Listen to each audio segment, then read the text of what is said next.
ये आपके सामने है एसी, ये 1.5 टन का एसी है और आप यकीन करेंगे कि ये पूरा दिन चलने के बाद सिर्फ 50 रुपए खर्चा करता है और इसकी अपनी कीमत जो है वो सिर्फ 10,000 रुपए। आप ये देखें कि इस वक्त डेजर्ट कूलर भी 22 से 24,000 तक पहुंच चुका है, जो बड़ा लाहौरी डेजर्ट कूलर है। और दूसरी तीसरी कंपनियां जो है, मैं उनका नाम नहीं लूंगा क्योंकि वो डायरेक्ट फिर हिट हो जाती है, डिजाइन चेंज कर रहे हैं, शक्ल एसी जैसी बना रहे हैं, लेकिन परफॉर्मेंस ना होने के बराबर है। अगर बिजली चली जाए तो वो सिस्टम लगवा लें तो ये इसका जो इंटरनल सिस्टम है ये खुद ब खुद डेजर्ट कूलर में कन्वर्ट हो जाएगा और उस तरीके से ये काम करता रहेगा। आप सोए रहेंगे, चाहे महकमा बिजली बंद भी कर दे तो 1-2 घंटे तो पता ही नहीं चलता कि बिजली चली भी गई है या नहीं, क्योंकि इसका जो कूलिंग सिस्टम है वो काम कर आपके बिजली का खर्चा कम कर देंगे। बाकी जहां तक इसकी एसेसरीज का है तो इसमें एक और बड़ा इसका फायदा ये है कि इसमें सर्विस जो है वो बहुत कम करवानी पड़ती है, ये खुद ब खुद उसको धोता भी रहता है एक किस्म का। तो इस तरीके से आपकी जो एक डर है कि बिजली बहुत ज्यादा एसी पे खर्च होगी, अब वो खत्म हो गया है। अब एक डेजर्ट कूलर और एक एसी बराबर बिजली खाया करेगा। तो अगर ये सारा कुछ इस तरीके से होगा तो हमारा हर बंदा रात को सुकून की नींद सो पाएगा, मच्छरों से आज़ादी मिल जाएगी। और साथ में हमने इसके ये एम्पेयर मीटर लगाया हुआ है कि ये जब चलता है तो आपका एसी जो है वो फक्त में 8.5 या 8 एम्पेयर ले रहा है। तो जब ये सिस्टम आप ऑन करते हैं तो उस वक्त ये 2.5 एम्पेयर पे आ जाता है। बाज ऐसे 3 एम्पेयर लेते हैं और कुछ 2.5, 1/3, यानी अगर आपका 9,000 बिल है तो 3,000 आएगा और अगर आपका 30,000 बिल है तो 10,000 आएगा। तो इतनी बचत और कोई, ये यानी वो इन्वर्टर से ज्यादा इफेक्टिव सिस्टम है और इसमें जो है आपकी कोई ज्यादा एक्सपेंस भी नहीं है। हमारे यहाँ तो कंपनियां सिर्फ टेक्नोलॉजी का ऐड करके तो 1,50,000 में एसी की कीमत ले गए हैं। तो पुराने एसी जो हैं वो कबाड़िए ले रहे हैं। तो अब ये देखें कि हर दूसरा मैसेज यही होता है कि अपना एसी सेल करें।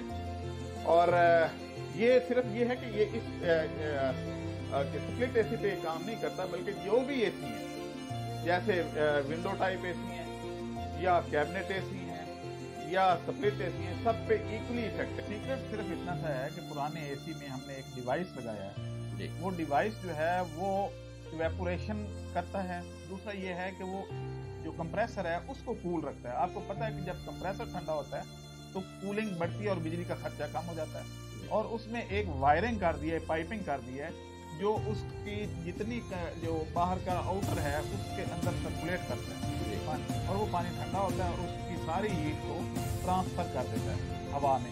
और जब आप देखते हैं कि जब बरसात आती है तो एसी कूलिंग ज्यादा करना शुरू कर देते हैं, या आपका जो एसी सर्विस करता है वो उस वक्त पानी डाल के आपकी कूलिंग को बढ़ा देता है वक्ती तौर पर।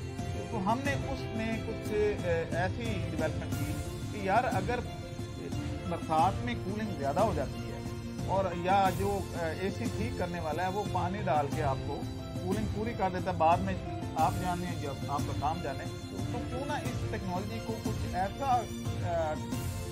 मोड़ दिया जाए कि ये परमानेंट अंदर सर्कुलेशन करे और कूलिंग करे। अब यह है कि हमारी कुछ 3 डिग्री जो है वो कूलिंग इवेपोरेशन की हुई है। दूसरा इसमें फॉगिंग का हमने एक ऐड किया है और तीसरा हमने ये किया है कि वाटर को अंदर पाइपों में जहाँ जहाँ से उसकी हीट ओमिट हो रही है, बाहर निकल रही थी, वहाँ ठंडे पानी की सर्कुलेशन कर दी। और उससे ये हुआ है कि एसी जो 9 एम्पेयर ले रहा था वो 2.5 एम्पेयर 2.5-3 एम्पेयर पे आ गया, यानी 1.5 टन का एसी। और डेजर्ट कूलर भी इतनी बिजली लेता है, यानी आपका 150 वाट का तो सिर्फ ये आपका सीलिंग फैन होता है, पुराने सीलिंग फैन 150 वाट लेते हैं। तो 150 वाट प्लस 100 वाट यानी 2 सीलिंग फैन के बराबर अगर एसी चलना शुरू हो जाए तो और क्या चाहिए। और खर्चा आप यूं कह लें कि पर डे 50 से 55 रुपए। तो ये एक डेवलपमेंट हमने की है। और सबसे पहले हमने अपने एसी किए दफ्तर के, आपने देखे हैं बाहर भी जो जितने भी हमारे दफ्तर में एसी लगे हुए हैं वो इस टेक्नोलॉजी को हम हाइब्रिड टेक्नोलॉजी कहते हैं। एक टेक्नोलॉजी होती है इन्वर्टर टेक्नोलॉजी। इन्वर्टर टेक्नोलॉजी में ये होता है कि मुसलसल एसी, इन्वर्टर टेक्नोलॉजी में आसान तरीके से यूं समझा लेता हूं कि अगर आप मोटरवे पे जाते हैं और 5वें गियर में डाल के तो मुसलसल चलते रहते हैं तो फ्यूल कम खर्च होता है, लेकिन अगर बार बार आप गियर चेंज करते हैं तो फ्यूल ज्यादा खर्च होता है। इन्वर्टर में ऐसे ही टेक्नोलॉजी है कि मुसलसल चलाएंगे तो कुछ बचत है, अगर आप बार बार ब्रेकें लगाएंगे तो फिर तो इसलिए जब बिजली चली जाती है तो इन्वर्टर जो एसी है वो उसी तरीके से बिजली खाता है जैसे आम एसी खाता है, लेकिन इसमें ऐसा कुछ नहीं है, क्योंकि इसमें जब आप स्विच ऑन कर, ये रिमोट कंट्रोल टेक्नोलॉजी है, जब आप स्विच ऑन करेंगे तो साथ में सिस्टम भी ऑन हो जाएगा और उसकी हीट को, यानी यूं आप समझ लें कि जैसे बरसात में आप देखते हैं कि कूलिंग ज़्यादा हो जाती है, तो वही सिस्टम इसमें हमने परमानेंट इंस्टॉल कर दिया। तो इसमें कोई एक्सटर्नल सोर्स ऑफ इलेक्ट्रिसिटी नहीं चाहिए, ना कोई ज़्यादा ये बिजली खाता है उसी। अच्छा, मज़े की बात यह है कि लोगों को ये भी नहीं पता कि एसी में जो करंट जाती है वो कितने, ये 12 वोल्ट पे चलता है और 12 वोल्ट इंटरनल जो सिस्टम होता है आपके स्प्लिट एसी का, ये अंदर जितना डिस्प्ले और बाकी सारे ब्लोवर वगैरह ये 12 वोल्ट पे चलते हैं। सिर्फ कंप्रेसर जो होता है वो 220 वोल्ट पे चलता है। तो हमने ये सारा सिस्टम इस तरह से बना दिया है कि वो 12 वोल्ट को यूटिलाइज करके आपकी इवेपोरेशन, और सबसे प्लस पॉइंट ये है कि क्योंकि इसमें इवेपोरेशन भी हो रही है कि अगर बिजली चली जाए तो आपका 12 वोल्ट वाला बैटरी पे भी चलता रहेगा, वो डेजर्ट कूलर में कन्वर्ट हो जाएगा। तो इस तरीके से अच्छा, ये एसी बैटरी पे भी चल सकता है? इसका जो हमारे वाला सिस्टम है वो बैटरी पे भी चल सकता है, सोलर पे भी चलाया जा सकता है इसको? बिल्कुल चलाया जा सकता है। अच्छा सर, यहाँ मैं सवाल करना चाहूंगा कि क्या हर एसी को हाइब्रिड किया जा सकता है? अगर किया जा सकता है तो मतलब कौन सा एसी है जिसको हाइब्रिड कर सकते हैं? देखें, हर एसी हो सकता है, लेकिन इन्वर्टर इतना महंगा लेके तो उसको हाइब्रिड करवाने की क्या जरूरत है? फिर यानी 1.5 लाख का वो प्लस इस पे खर्चा करें डिवाइस वगैरह पे। तो जो पुराने एसी हैं जो 10-12 हज़ार में मिल जाते हैं, बल्कि मैं तो ये देखता हूँ कि हर दूसरा मैसेज यही आ रहा था कि बिस्मिल्लाहिर्रहमानिर्रहीम में आप अगर अपना पुराना एसी सेल करना चाहते हैं तो हमारे से रब्ता करें। तो वो सेल करने की जरूरत नहीं है, उसको हाइब्रिड करवा लें। सही। तो ये जो लोग खरीद रहे हैं और ये कर रहे हैं तो ये रुक जाएंगे क्योंकि ये लूट रहे हैं जी। तो दूसरा ये है कि आपका वही एसी काम देना शुरू कर देगा, आपको नया एसी लेने की जरूरत नहीं पड़ेगी, गरीब आदमी भी एसी चला सकेगा। तो विन विन सिचुएशन आ जाएगी कि अगर हमें कोई फर्क है कि थोड़ा बहुत इसमें ज़ाहिर है मार्जिन तो होता है हमारा, तो वो अगर 2-4 हज़ार हम कमा रहे हैं तो साथ में 10,000 का बेनिफिट पर मंथ दे रहे हैं। जी बिल्कुल। तो विन विन सिचुएशन हो तो कारोबार चलता है। अगर हमारे यहाँ लेकिन मसला ये है कि हम तो अगले की गर्दन ज़िबा करके अपना फायदा सोचते हैं, अपनी बोटी की खातिर अगले का बकरा ज़िबा कर देते हैं। तो इस तरीके से इसमें ऐसा नहीं है, इसमें थोड़ा सा बेनिफिट हमें है और ज्यादा बेनिफिट आपको है, लेकिन क्योंकि दोनों को है इसलिए ये कारोबार इंशाल्लाह कामयाब होगा। सही। सर, एक एसी को मतलब कोई बंदा आता है कि जी मेरा ये 10-12 हज़ार का एसी है, उसको हाइब्रिड करने के लिए कितना टाइम लगता है और कितना उसके एक्सपेंस आएगा? जी, एक दिन में ये हाइब्रिड हो जाता है, तो कहते हैं कि हमारी टीम फारिग हो। तो हमारे पास सिर्फ 2 टीमें हैं अभी तक, लेकिन हम ट्रेनिंग भी दे रहे हैं कि लोग अगर आए हमारे साथ सीखें, क्योंकि लोगों की भलाई होनी चाहिए। हम टेक्नोलॉजी को अपने सीने में दफन करके नहीं मरना चाहते, हम चाहते हैं कि लोगों तक हो और मुल्क का भी भला, कि बिजली की जरूरत जो है वो कम हो जाएगी। ज़्यादातर तो बिजली ये सिखा रहे हैं, इसीलिए गर्मी में लोड शेडिंग होती है। दूसरा ये है कि इस पर खर्चा कितना आता है, तो ये हम 20,000 में फिट करके देते हैं, 5,000 में तो लोग सिर्फ सर्विस करते हैं।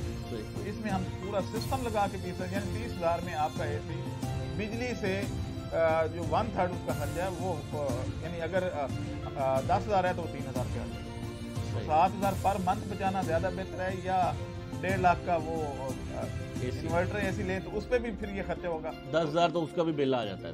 उसका 10,000 आएगा, इसका 3,000 आएगा, तो आप इसको जब दे लें तो 2-3 महीने कीमत पूरी हो जाएगी। मतलब कहने का ये है कि ये इन्वर्टर एसी जो है उससे भी बेहतर है, ये उससे कहीं बेहतर है। क्या बात, क्या बात। और ये सिर्फ सोचने की बात होती है अपना असद साहब। मैं आपको लोगों को अक्सर मिसाल देता होता हूँ कि करोड़ों अरबों लोग के सर पे सेब लगता था, तो न्यूटन के सर पे लगे तो उसने सोच लिया कि यार ये क्यों नीचे आता है।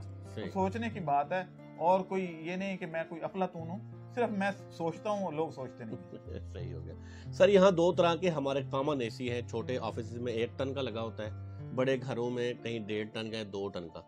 क्या हर में ये सिस्टम लगाया जा सकता है? जी बिल्कुल, ये विंडो एसी में भी लगाया जा सकता है, कैबिनेट एसी में भी लग सकता है, ये स्प्लिट एसी में भी लग सकता है, इवन ये जो सिस्टम है ये गाड़ियों में भी लग सकता है और उसमें भी फ्यूल की बचत हो सकती है। सर, जो हमारा हाइब्रिड एसी है वो कितने एम्पायर लेता है बनिस्बत इन्वर्टर? 1.5 टन पे हमने कैलकुलेट किया हुआ है। 1.5 टन का एसी 8.5 से 9 एम्पेयर वैसे लेता है, तो हमारा सिस्टम लगाने के बाद ये 2.5 से 3 एम्पेयर के दरमियान।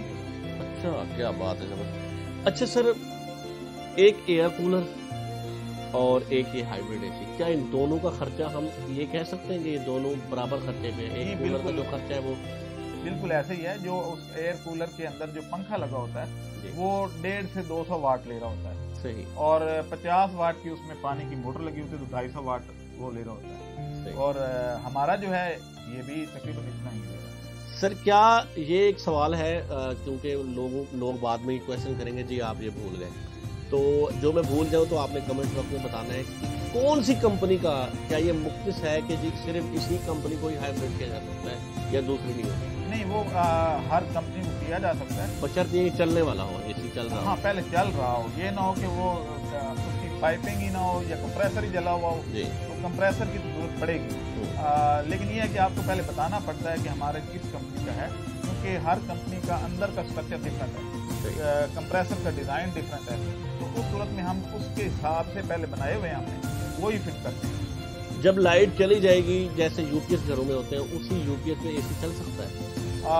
यूपीएस पे चलाना मुश्किल है। उसकी वजह यह है कि वो आधा घंटा चलेगा या घंटा चलेगा, तो उसके बाद आपका यूपीएस की बैटरी खराब हो जाएगी, तो उसको चार्जर भी तो चाहिए ना। तो या तो ये है कि सोलर लगा लें, सोलर पे ये चल सकता है। पहले स्टार्ट ये बिजली पे होगा, वापदा पे होगा, उसके बाद ये 4-5 मिनट के बाद ये सोलर पे कन्वर्ट हो जाएगा और फिर चलता रहेगा। सर ये बताएं कि कोई बंदा लेके आता है एसी, जी मुझे हाइब्रिड करके दें, तो कितना टाइम पीरियड लगेगा, कितने टाइम के बाद आप उनको हाइब्रिड? अभी तो हमने, क्योंकि गर्मियाँ स्टार्ट हुई हैं, अभी हमारे पास टाइम है, लोगों को अभी इतनी ज़रूरत नहीं पड़ी, तो हमारे पास 2 टीमें हैं, वो अभी तो फौरी तौर पे 1 दिन में हो जाएगा। लेकिन कल का कोई पता नहीं है कि रश इतना पड़ जाए तो 3-4 दिन लग जाए उसको करने में, या हमें टीमें बनानी पड़ेगी। सही। तो मेरे ख्याल में टीमें बनाना ज़्यादा बेहतर है बनिस्बत उसके कि लोगों को इंतज़ार कराया जी। तो जी व्यूअर्स, आपने देखा कि सर ने माशाल्लाह बहुत अच्छे से एक्सप्लेन किया। नंबर इनका डिस्क्रिप्शन के अंदर होगा, स्क्रीन पे चल रहा होगा, आप इनसे रब्ता कर सकते हैं। तो उम्मीद करता हूँ इस ज़बरदस्त वीडियो के हवाले से आप लोगों को एक छोटा सा बेहतरीन मालूमाती प्रोग्राम पसंद आया होगा। पसंद आया हो तो चैनल को सब्सक्राइब करें, वीडियो को लाइक और शेयर करें। मिलते हैं नई वीडियो के साथ, तब तक के लिए अल्लाह हाफ़िज़, अस्सलाम वालेकुम।